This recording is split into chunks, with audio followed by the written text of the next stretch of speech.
Mbifurije amahoro y'Imana mwe mwese mukurikira kandi mukunda ibiganiro bya Nibyo Channel. Njye basuhuza ndi MC Joseph Tuyishimire, none nabateguriye ikiganiro kivuga ku muco n'amateka, kaba ari insigamigani. Nanone turamenya ese insigamigani aho bagira bati bamutereye kuwa Kajwiga byavuye he, byaje ryari, byaje bite?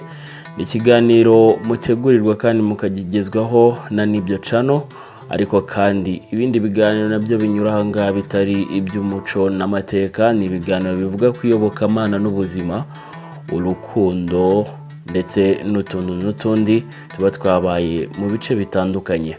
Reka dutangire rero kugira ngo wowe uhari umenye ngo bamutereye kuwa Kajwiga. Iyo babivuze haba habaye iki, biba byagenze gute? Mu kiganiro cy'uyu munsi turaza kugirirwa rwose umugisha wo kumenya n'indi nsigamigani ya kabiri. Ntuze gucikwa, ntuze gukuraho, utegereze kugira ngo umenye isi ya kabiri yo ni iyihe. Bamutereye kuwa Kajwiga, uyu mugani bawuca iyo babonye umuntu afashe undi akamuniga, akamunegekaza, nibwo bagira bati bamutereye kuwa Kajwiga.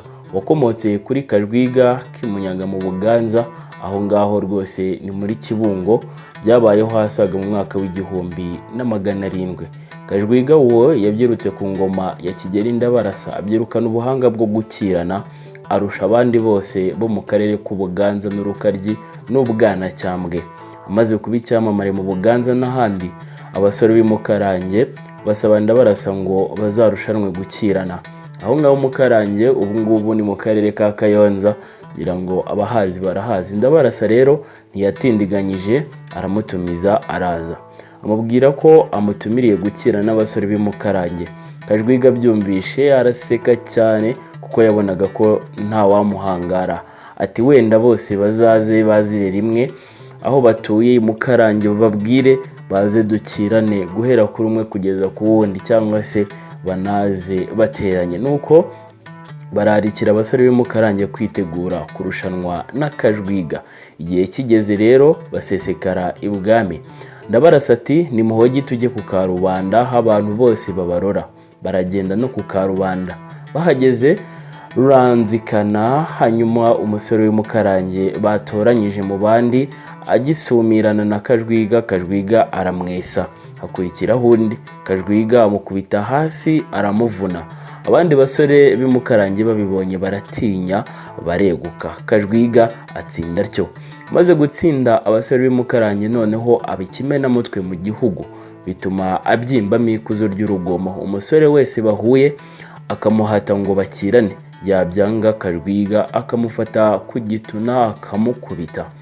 Akomeza kubigira atyo. Bukeye abantu bakuru bajya kumuregera Ndabarasa, bati Kajwiga yaciye ibintu mu gihugu, umusore bahuye wese arakubita. Mbese baramuvuga bagerekaho no kumuhimbira, bati ndetse uretse n'abasore n'umusaza n'umukecuru bahuye arakubita. Avuga ko u Rwanda rwose abarusha amaboko. Ndabarasa atumiza Kajwiga aramuhana, amubuza kugira urugomo rungana rutyo. Undi arataha, ariko ntiyacogora ku rugomo rwe. Nuko abasore bo muri utwo turere babibonye batyo, bajya inama yo kuzihanira Kajwiga. Bukeye bamutegera ku ibuga, yashoye inka nabo bashoye, bamwiyenzaho baramutuka. Bamututse ibitutsi byinshi cyane, ararakara abasatira yariye karungu yuzuye agasuzuguro. Bashoboka bamusumira bati ntihagire umukubita, mureke tumunige gusa. Bamutura hasi baramunigagura. Abakuru bari baraho rero bari bitaruye bareba ayo bamugirira yose. Urufuzi rumaze kuza, atangiye no guta ibitabapfu.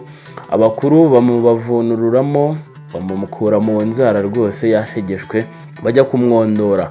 Amaze gukira acukiraho, ntiyongera kugira uwagirira urugomo. Naho hakomotse urwiganwa, babona abantu bafashe undi bakarwana bakamuniga, bakiyamirira bati bamuteye kuwa Kajwiga. Nk'uko abasore b'Imukarange batereye Kajwiga ku munigo, akongera akagaruka ku murongo. Gutera kuwa Kajwiga ni ukuniga umuntu hafi yo gupfa. Iminsigamigani ya kabiri nibyo mukomeje kumva, reka mbwire utarakora subscribe ko iki gihe ari cyo nyacyo kugira ngo ayikore, uwayikoze kandi nawe asangize abandi. Ariko kandi nanabashimira mwe mwamaze kuyikora mukaba munagira gutya rwose mukatwereka ko mudukurikira, mutera comment ku biganiro tubagezaho. Abakunzi b'ibiganiro bya nibyo aho muherereye hose mukomeze kugira amahoro n'ubuzima buzima. Ya kabiri uzayumva kenshi abantu babivuga, ubyumve abantu bakuru babivuga babonye ko hari abateje imvururu, ukumva ngo bateye Rwaserera. Rwaserera se niki cyangwa se ninde, niba yari umuntu byagenze gute? Uyu mugani bawuca iyo babonye abantu basahinda rwose bateye imvururu, niho bavuga ngo bateye Rwaserera. Wakomotse kuri Rwaserera w'Irusororo mu Rukaryi, ubu ngubu ni Kigali. Iyo bavuze Rusororo, abazi Rusororo barahazi, aho nahagana mu mwaka w'1700 ubwo hari ku ngoma ya Cyilima Rujugira, maze hatera akanda k'inzara kayogoza Bwanacyambwe, Urukaryi n'Ubuganza. Abantu bo muri utwo turere bicwa n'inzara karahava. Mu Rukaryi Rusororo hagatura umugabo witwa Rwaserera, akaba umukungu ukomeye cyane, afite amasaka yuzuye ibigega. Abantu bo muri utwo turere bakajya kumucishaho inshuro, ndetse n'abafite ibimasa n'amasuka bakazana akabahahira. Inzara igumya kuba gica rwose, ikomeza guca ibintu muri utwo turere. Bukeye umugabo wari utuye i Buganza bwa Kiramuruzi witwaga Rubanguka rwa Mpama arikora ajya gukeza Rwaserera. Ageze iwe ati nje kugukeza ngo unsindire iki cyago cy'inzara. Rwaserera aramwemerera, aramuhaka, amushyira mu bahinzi be arahinga. Bukeye Rwaserera ajya kureba uko abahinzi be bahinga, asanga Rubanguka yihagarariye. Amubonye aramutonganya, aranamutuka ati dore ngiyo nyanda y'imbwa y'umuganza w'umudeshyi ngo irandeheshereza abahinzi, nkabona iwanyu mwararimbuwe n'inzara, n'ubwo bunebwe bwanyu. Rubanguka byumvise ararakara, isuka ayijugunya hasi, aragenda n'inshuro yaciye arayita, ataha iwabo i Kiramuruzi. Agezeyo abitekerereza abaturanyi be, arababwira ati Rwaserera ni umuntu mubi cyane, yadusuzuguye ndetse yasagutswe n'umurengwe bikabije, ni umuntu w'umugome. Amaze kugenda Rwaserera biramubabaza, ati nta wundi muganza nzongera guhingisha cyangwa ngo muhahire. Kuva ubwo uje kwa Rwaserera guhakwa akamubaza hatuye, nahaturuka. Yamubwira ko aturuka i Buganza akamwirukana. Abanyabuganza babura aho bahahira. Haciye iminsi Rubanguka abagisha inama bene wabo yo gutera Rwaserera ngo bamunyage ubwo bukunga kangisha. Baranga bati ntabwo twakwiteza umuntu ejo bitazatugwa nabi mu butware cyangwa ibwami. Abandi bari barembejwe n'inzara baremera bati tuzamutera, ahubwo bazatwice aho kwicwa n'inzara.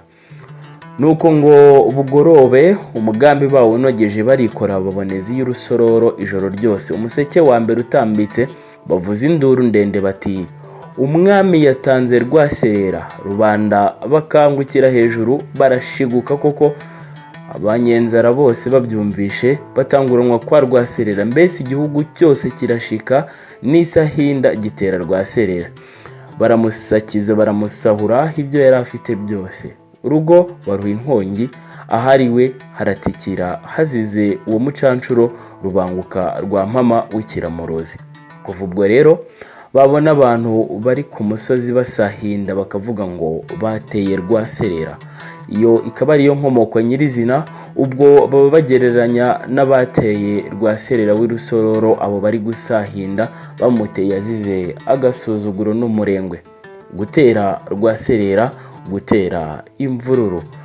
Wakoze cyane mwese mukomeje kudukurikira. Izi zari inkomoko z'insigamigani, migani ibiri yo gutera Rwaserera, wakomotse ku mugabo witwa Rwaserera, ariko kandi akaba n'undi twatangiriyeho gutera kuwa Kajwiga, wakomotse kuri Kajwiga wakundaga gukirana cyane ariko bakaza kumugirira nabi.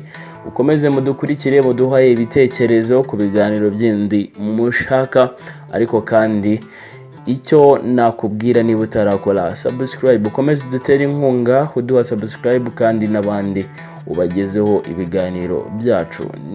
Nibyo channel ngendiye MC Joseph Tuyishimire, nakagaruka mu bindi biganiro nk'ibi ngibi, umuco n'amateka, urukundo, ubuzima ndetse n'iyobokamana n'utuntu n'utundi. Mugire amahoro n'ubuzima buzima.